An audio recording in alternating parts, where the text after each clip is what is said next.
friends, hi students. Welcome to Comfort Session Podcast, a comfortable conversation with Surabaya Cambridge School. Hari ini kita kedatangan tamu spesial yang sangat luar biasa dan sungguh totalitas. Beliau adalah Mr. James Frederick Tan. Dipersilakan Mr. James untuk memperkenalkan diri. Halo, saya James Frederick Tandi. Saya dari Jambi, Sumatera. Saya cosplayer dan saya juga sebagai fotografer dan graphic designer. Dan hari ini pastinya kita akan mengeksplor mengenai industri cosplay berdasarkan pengalaman dari Mr. James dan juga pengaruh pekerjaan ini terhadap kreativitas serta gaya parenting Mr. James dan kehidupan rumah tangga beliau. Nah, hari ini saya cukup kaget begitu ya. Memang saya sudah diinfo kalau misalnya Sisil akan bertemu dengan seorang cosplayer dari EGM Heroes, betul ya, Mister? Betul. Boleh mungkin spill sedikit, Mister, apa saja partners bisnisnya? Untuk pekerjaan kita ada dari EGM Heroes. Kita celebrate birthday, bahkan event. Kita mendatangkan superhero yang dari film ke acara ulang tahun supaya mereka punya momen-momen yang berkesan ya. Terus kita juga ada pekerjaan dari yearbook juga, salah satu main job utama saya. Jadi saya bikin yearbook buat para siswa graduation, dan juga ada satu bisnis kami juga sebagai fotografer untuk yearbook juga. Mr. James, cosplay itu sebenarnya apa sih? Mungkin mayoritas orang awam kalau lihat cosplay itu menirukan karakter favorit mereka begitu ya, di film ataupun di game tertentu. Apakah ada elemen-elemen lain yang mungkin orang awam nggak tahu tentang cosplay? Ya, serunya cosplay itu satu ya, mungkin kita kalau misalkan awal-awal belum bisa bikin kostum sendiri, kita kepingin mengekspresikan dirinya kita, kecintaannya kita sama salah satu karakter tersebut, kita bisa beli gitu kan. Nah, itu juga ada satu elemen senangnya juga, shopping ya. Tapi elemen yang lebih dalamnya lagi adalah ketika kita menirukan karakter tersebut dan karakter tersebut itu bisa menghibur orang lain. Ternyata ada orang lain juga yang antusias juga, suka misalkan dengan karakter itu. Kita tuh bisa bikin mereka tuh smile, happy. Itu happiness yang mungkin nggak bisa ditukar lah dengan segala sesuatunya. Nah, elemen kedua, kalau misalkan kita sudah mulai lebih deep lagi, udah lebih advance lagi, kita bikin kostum. Yang bikin seru itu adalah adventure-nya, ketemu orang baru, datang ke sebuah tempat baru. Itu yang bikin kita itu adrenalinnya juga seru ya, karena kita ketemu orang baru di tempat yang baru itu kan penyesuaian, terus kenalan, belajar hal baru dari mereka. Itu salah satu elemen-elemen yang mungkin hanya salah satunya bisa didapetin di cosplay. Nah, saya dengar berita nih, Mr. James adalah runner-up juara 2 dari Seoul PopCon 2023 dan finalis itu Chicago tahun 2019 dan juga SGCC Grand Champion di Singapore tahun 2018. Luar biasa ya prestasinya. Mister, boleh dong diceritakan pengalaman ikut di 3 kompetisi tersebut? Seperti apa? Yang Seoul PopCon dulu. Seoul PopCon di Korea ya? Iya, di Korea. Waktu itu jadi apa tuh? Saya membawakan Optimus Prime dari seri film Transformer kelima. Jadi saya sebagai Optimus Prime The Last Knight. Kostumnya tingginya 2,20 meter. Jadi challengingnya adalah membawakan karakter tersebut. Jadi challenge-nya lebih ke gimana cara bawanya dari Surabaya ke Seoul. Transportnya ya? Jadi kita packingnya juga gimana, dan yang lalu tuh juga challengingnya lebih ke eksternal sih, bukan ke internal. Jadi saya mempersiapkan kostum ini sebenarnya udah cukup lama, udah hampir 2 tahun 3 tahun. Jadi kostum yang pernah saya pakai di Singapore Comic Con itu saya improve lagi, saya tambahin detail dari armor, dari pedang, terus juga dari efek, bahkan dari koreografi. Nah, sekarang challengingnya itu dari faktor luar. Jadi kayak visa, waktu itu pengurusan visa yang cukup ribet ya. Tapi puji Tuhan saya bisa bawain kostum tersebut ke Seoul. Dan di Seoul itu sendiri ternyata challengingnya adalah gimana cara bawain kostum itu dari bawah panggung naik ke atas panggung tanpa bantuan banyak orang, karena itu cukup sempit ya jalannya ya. Nah itu ya kalau secara performance-nya sih saya so far karena sudah ada waktu, udah sempat latihan, bahkan kita mencoba segala macam, dibantu oleh istri saya juga waktu itu yang menemani. Jadi keseruannya tuh malah jadi kekuatannya saya ya sama keluarga ya, karena membawakan itu juga bagi saya tuh sebagai pride juga. Saya kepingin bawain nama keluarga saya bahkan kota Surabaya ini supaya paling nggak di kancah internasional ini mereka mengenal bahwa ada orang-orang yang mau pay the mereka mau effort lah ya. Effort untuk mimpinya ya, supaya dan itu tenggat itu jadi sebuah mimpi jadi kenyataan. Selama pengalaman Mr. James berkompetisi di luar negeri pernah nggak dicurangin? Kalau di luar negeri ada satu momen memang kita ngerasa dicurangin dalam hal ya, kadang mereka itu ya di Indonesia terutama ya, Indonesia dan luar negeri itu mereka punya satu kecenderungan kalau kita istilahnya nggak begitu kenal sama karakter tersebut, terus mungkin temennya membawakan karakter yang sudah dikasih bocoran karakternya tersebut. Nah itu kadang terjadi kecurangan seperti itu. Jadi mereka lebih kayak aku lebih suka karakter ini, tapi mereka nggak menilai secara detail kostumnya ini. Jadi subjektif apa. ya? Iya, lebih ke subjektif. Oke. Nah, Mr. James, apakah pernah ketika cosplay lalu terjatuh di panggung? Pernah itu. Waktu itu bikin apa itu? 2018. Jadi saya pernah itu pertama kalinya saya bawain Optimus Prime di Singapore Comic Con. Jadi itu salah satu project ambisiusnya saya juga sama tim saya. Jadi kita pengen menggebrak lomba di Asia Tenggara bahwa ada orang Surabaya yang bisa membawakan karakter Optimus Prime sedetail mungkin dan bisa membawakan ke dalam lomba tersebut. Karena pada saat itu memang hampir tidak ada kostum yang Optimus Prime pada saat itu, dan jatuh sih memangnya pada saat di lomba tersebut. Tapi malah Grand Champion loh Mr. James, ya, betul ya? Betul. Saya sempat kaget juga ya, maksudnya itu saya persiapannya 18 bulan.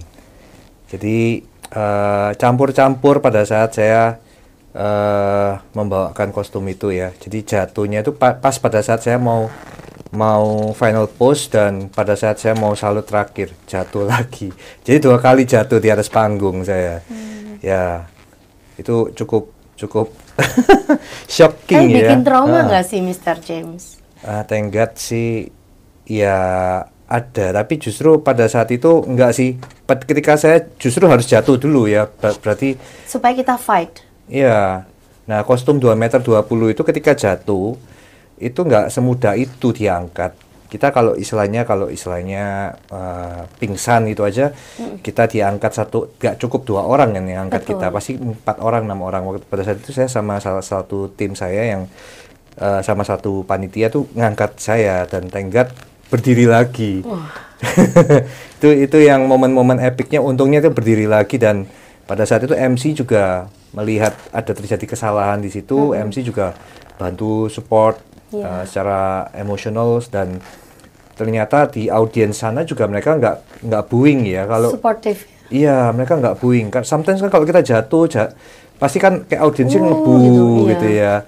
Dan thank God mereka tuh malah ngasih semangat, Optimus gitu, bangun. Jadi akhirnya thank God itu salah satu momen yang justru bukan jadi trauma, justru saya jadi nggak takut untuk bergerak lebih lebar lagi. Dulu pakai kostum itu kan saya biasanya nggak pernah pakai kostum 2,20 m. Ini pengalaman pertama saya di atas panggung, dan panggungnya itu nggak rata.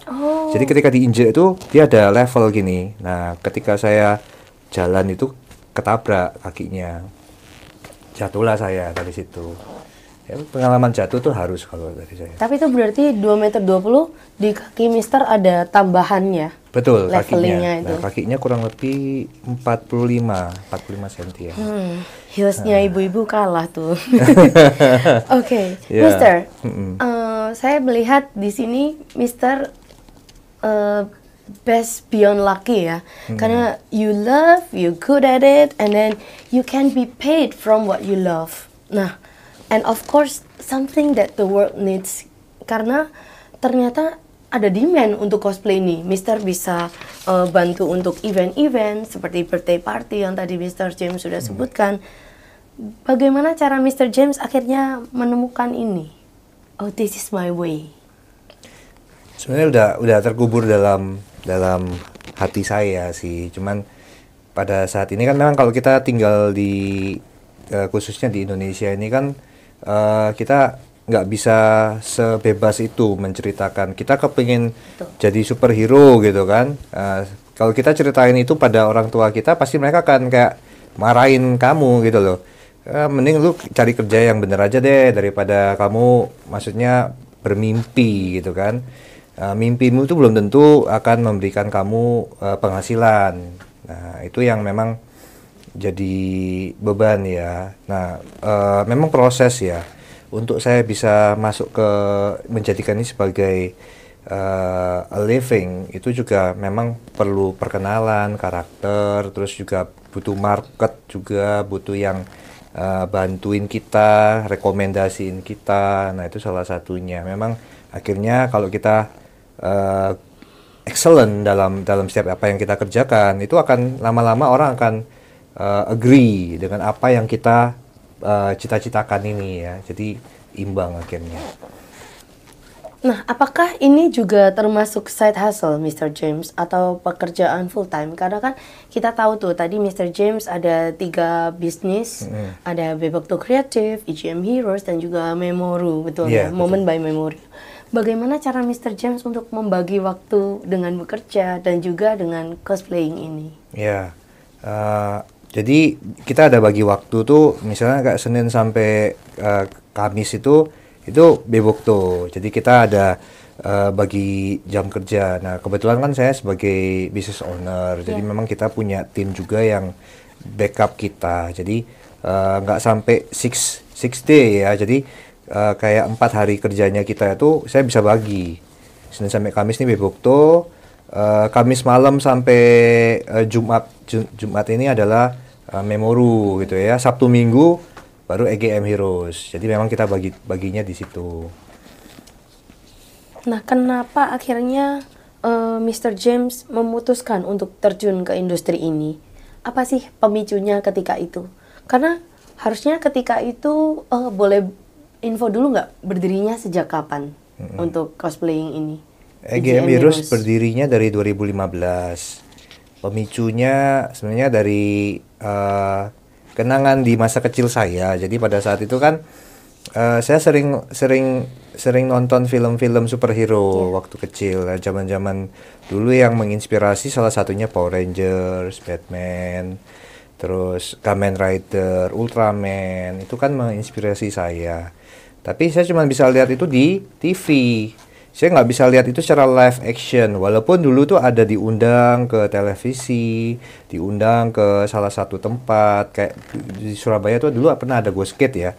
Nah, itu kita pernah, saya nggak bisa melihat secara langsung. Nah, saya kepingin menghadirkan itu ke anak-anak yang di Surabaya ini salah satunya. Jadi kepingin datangin, bring the superhero alive lah. Supaya mereka bisa lihat langsung superhero itu seperti apa. Bahkan mereka punya pengaruh yang positif. Karena superhero itu kan mengajarkan nilai-nilai kebaikan, kebenaran. Itu salah satu yang cita-citanya saya untuk anak-anak di Surabaya ini salah satunya. Sungguh mulia sekali Mister, luar biasa. Dan apakah ketika Mister memutuskan untuk menjadi income untuk EGM Heroes ini, akhirnya fix nih, oke, kita cari klien dan segala macam, dan juga charity juga ya terkadang. Apakah keluarga mendukung ataukah malah menentang ketika Mr. James memilih karir ini? Awal-awal pasti akan ada yang tidak setuju ya, maksudnya yang tidak pro dengan visinya kita. Jadi cuman maksud saya sih, selama visinya kita buktikan lewat tindakan, lama-lama keluarga akan ngerti kok sebenarnya. Memang nggak gampang lah untuk bisa istilahnya menerima sebuah pekerjaan ini ya, karena istilahnya mungkin kalau bagi orang-orang yang kolot, mereka akan menganggap ini seperti pekerjaan badut istilahnya. Padahal menurut saya sih ini pekerjaan yang masih halal ya, selama kita nggak nyuri, selama kita itu istilahnya bisa make a living dan kita tetap normal dan tidak bikin orang stres lihat kita gitu kan.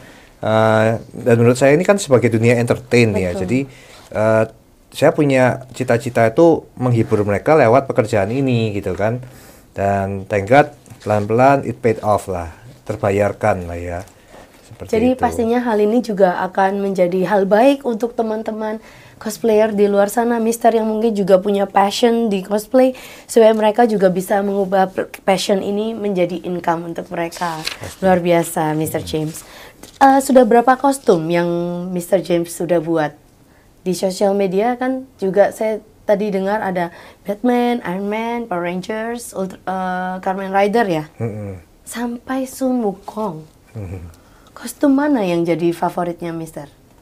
Nah, kalau favorit agak berat ya, karena semua ini kayak istilahnya kayak anak-anak gitu ya bagi saya ya. Karya-karya ini kan kayak which one is the best gitu kan. Setiap kostum punya apa ya? Punya ceritanya masing-masing. Tapi kalau mau dibilang saat ini saya memang lagi bikin Black Myth Wukong dari game PS5. Itu yang cukup challenging bagi saya, dan saya memang lagi mengupayakan supaya itu semakin mirip karena detailnya cukup banyak kalau yang Black Myth Wukong itu.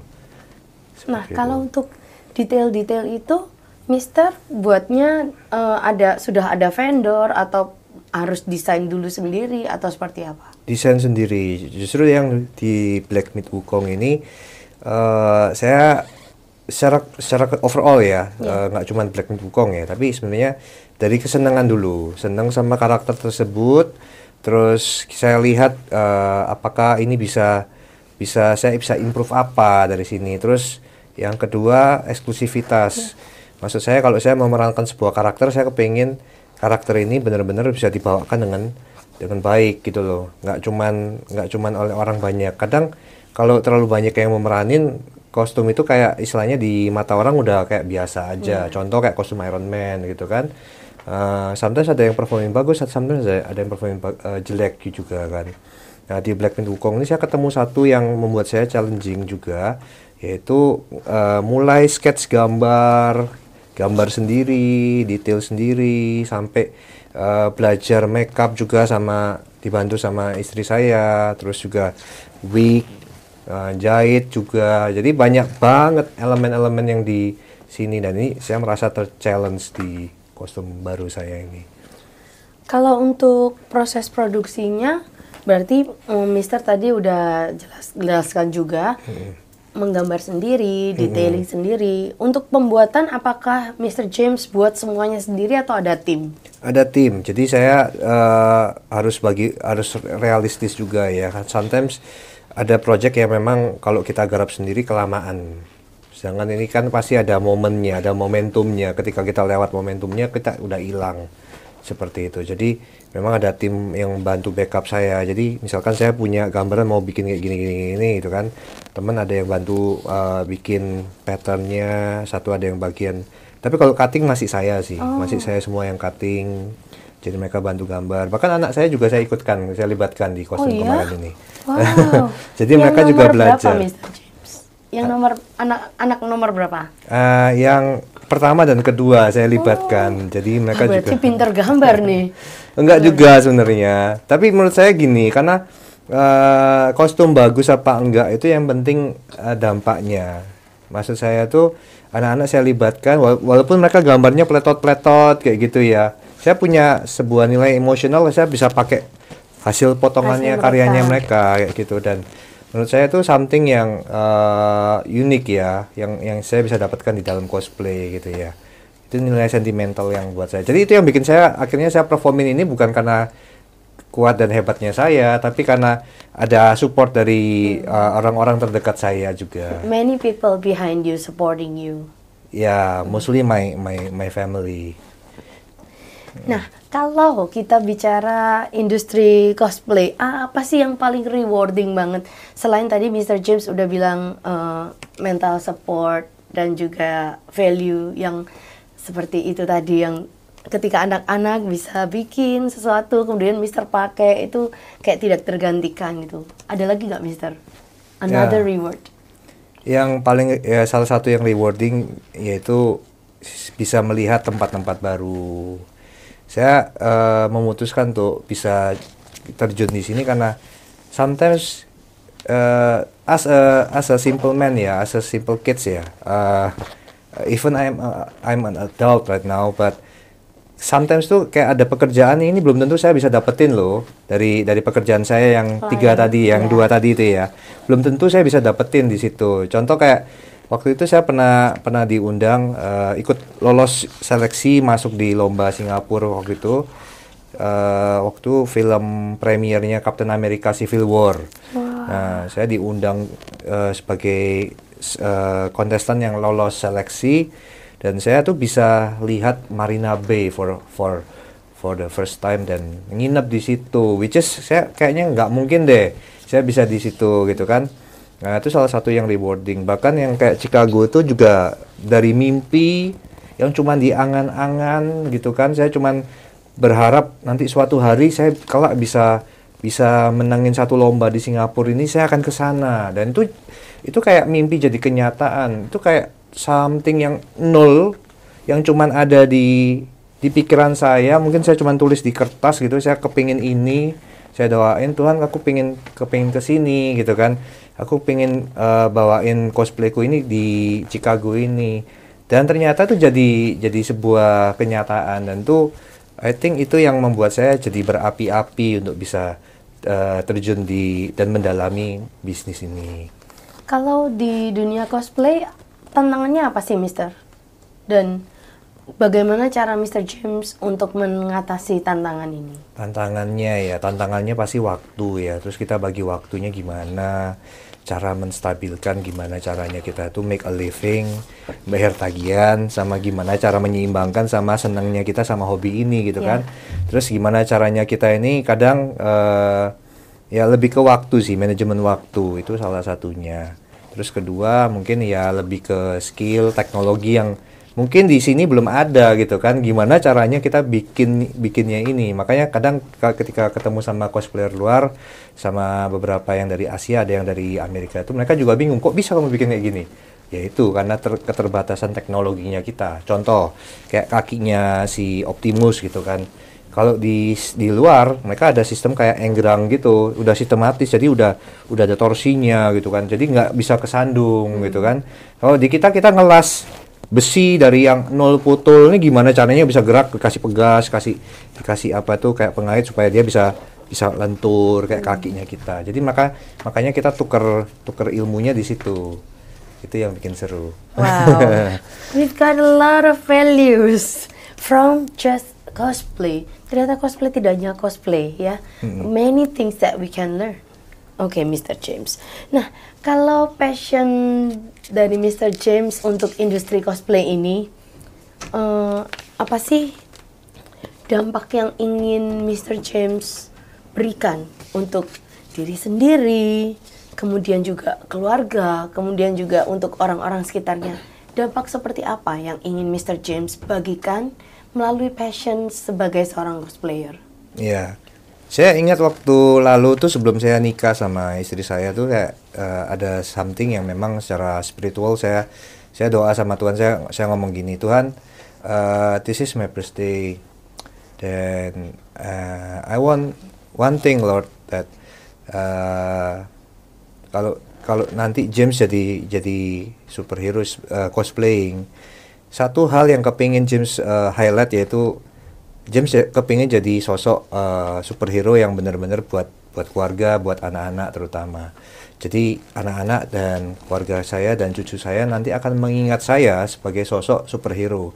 My daddy is my superhero, my grandpa is my superhero. Itu yang saya highlight secara spiritual. Makanya itu yang membuat saya kepingin jadi sosok cosplayer yang benar-benar ada buat mereka, menjadi apa namanya, pelindung buat mereka juga, yang bikin mereka bangga juga salah satunya itu.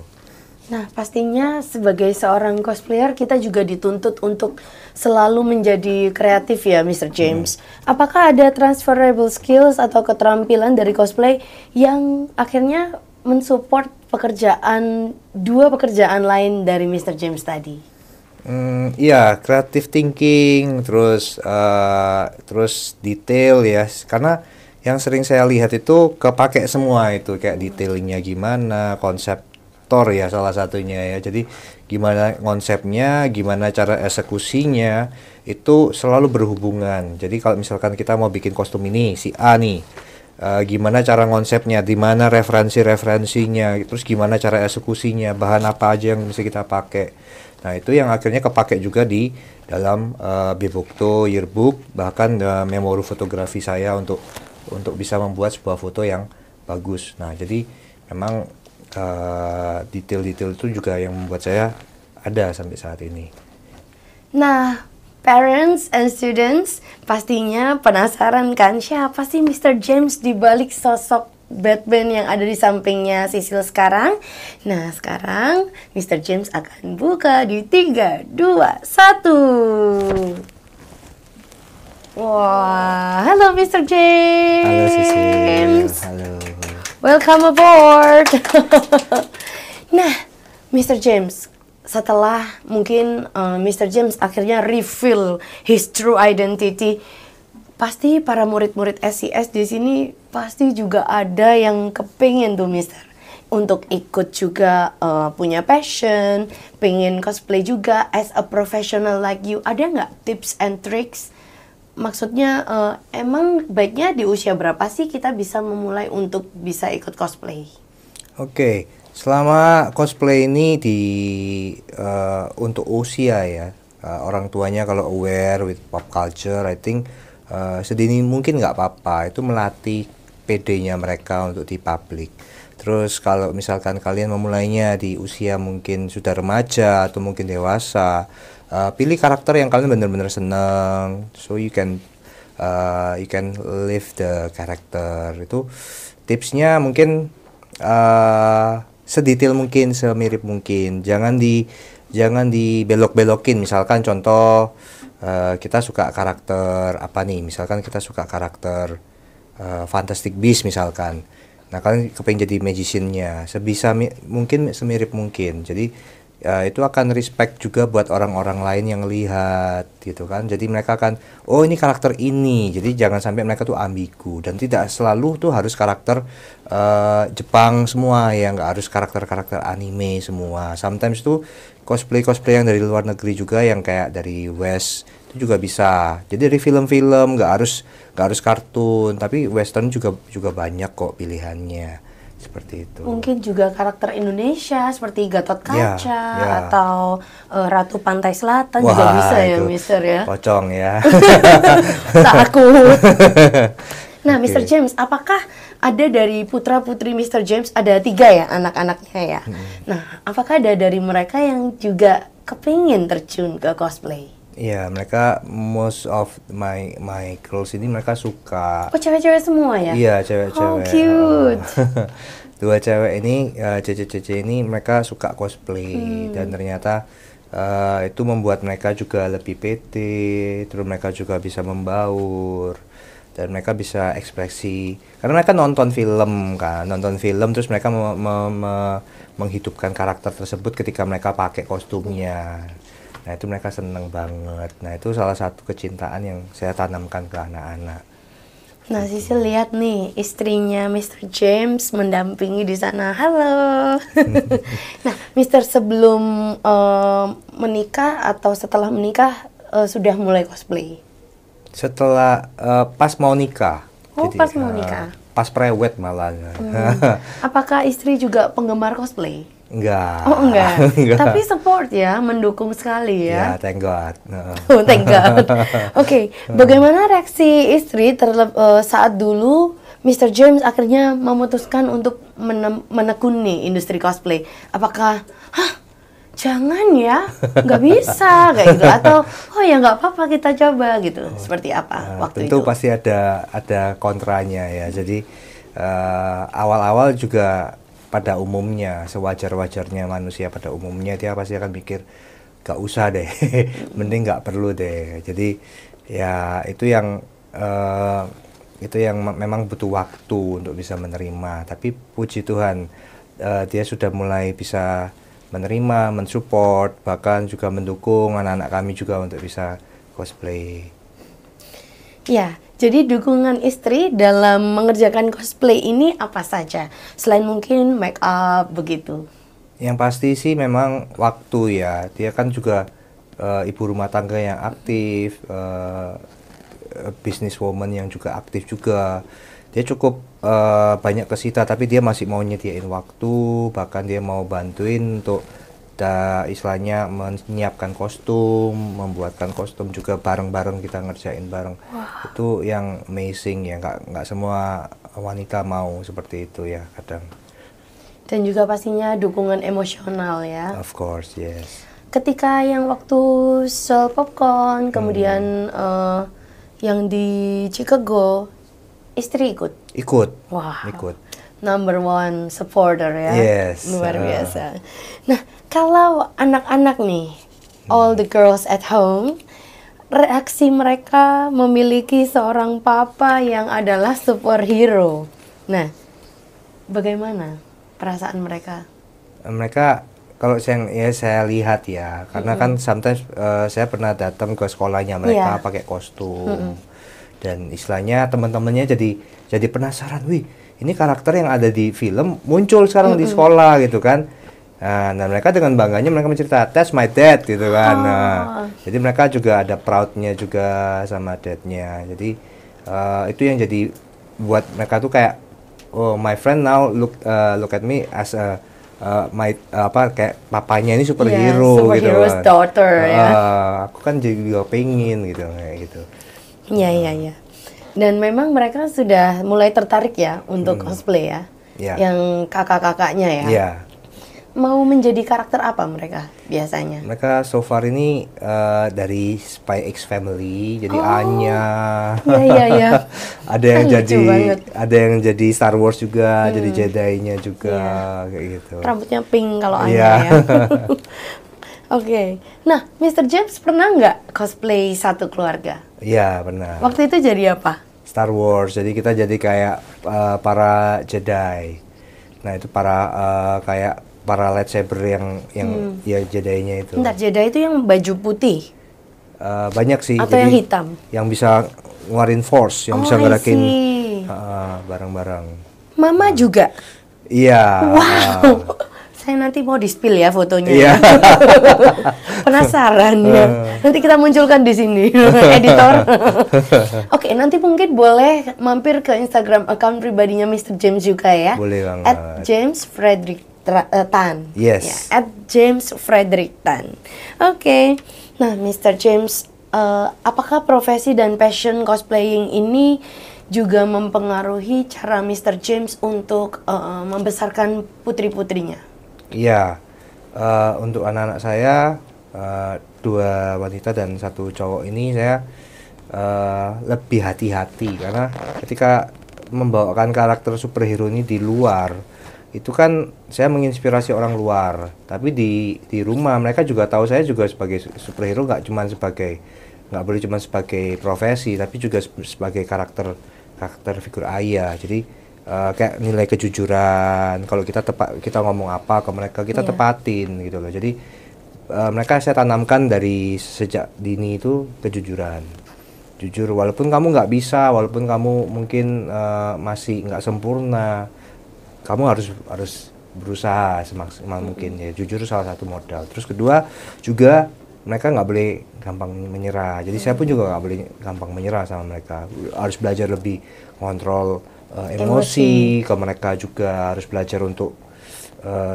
bimbing mereka. Ya itu salah satu nilai-nilai yang saya tanamkan. Nah, begitu Sisil tadi juga mendengar jadwal Mr. James dari Senin sampai Kamis untuk bisnis yang ini, Jumat untuk yang ini, Sabtu ke Minggu untuk yang mana.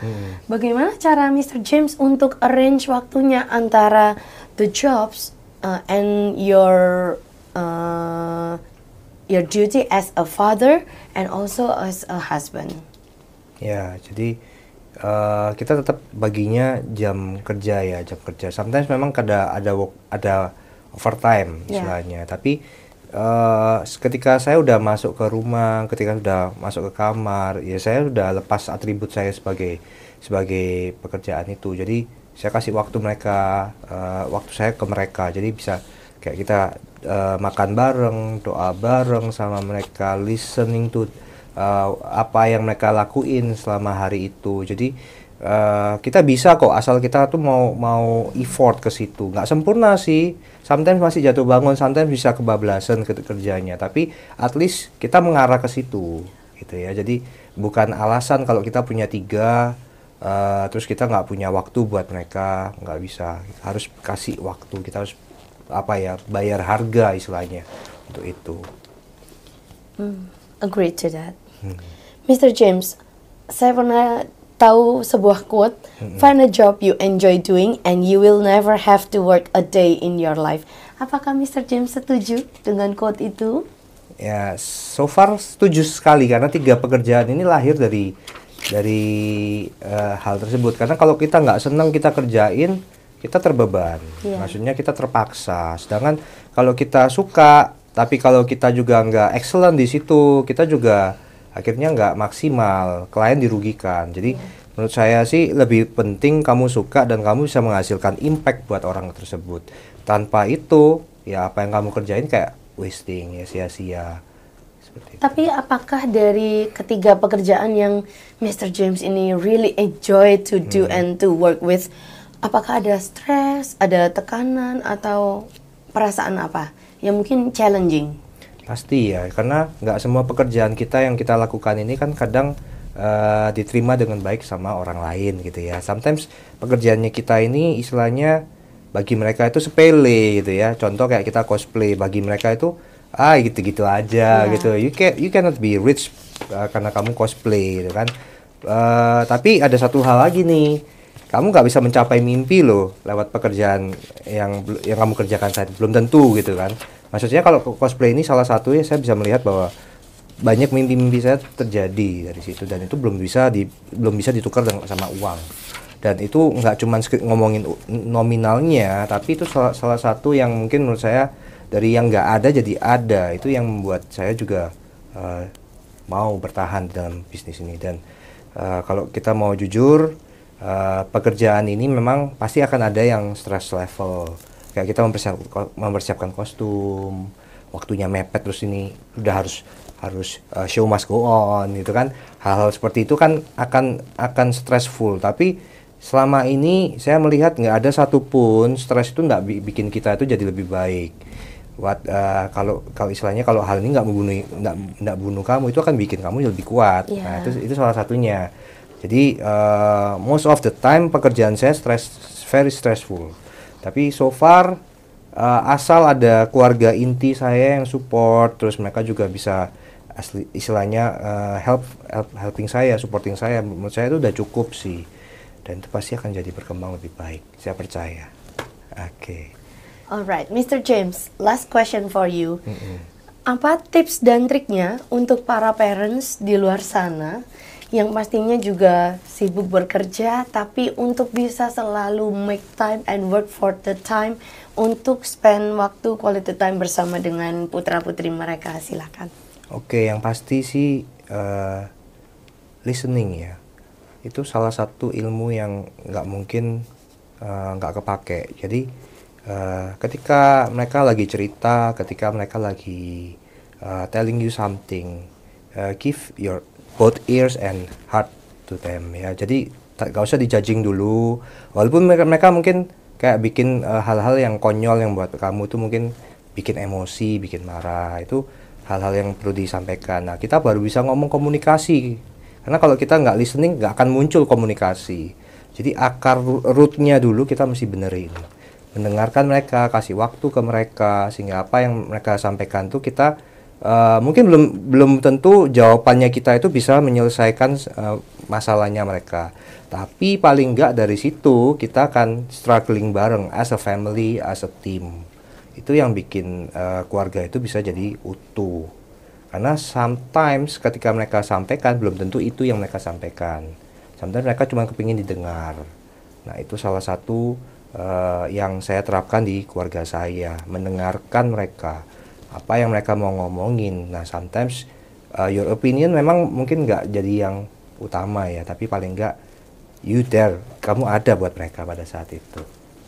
Dan satu lagi Mr. James, untuk anak-anak muda di luar sana yang mungkin ingin sekali seperti Mr. James bisa berani mengejar passionnya, tetapi untuk profesi yang mungkin kurang konvensional, nah boleh silakan Mr. James. Oke. Semangatnya dan supportnya. Pastikan kamu punya visi, ya. Jadi dan bawa visimu itu ke Tuhan. Ini hal yang benar ya, karena nggak mungkin you can find the vision without God guide you ya.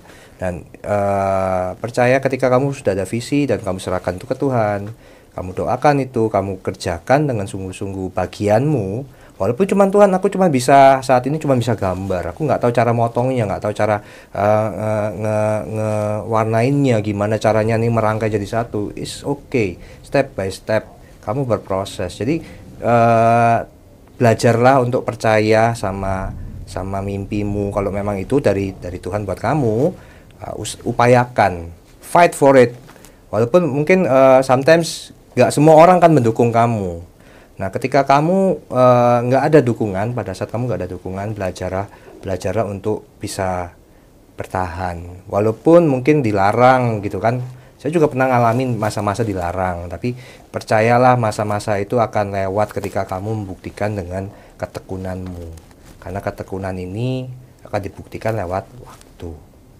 Semangat, Tuhan memberkati.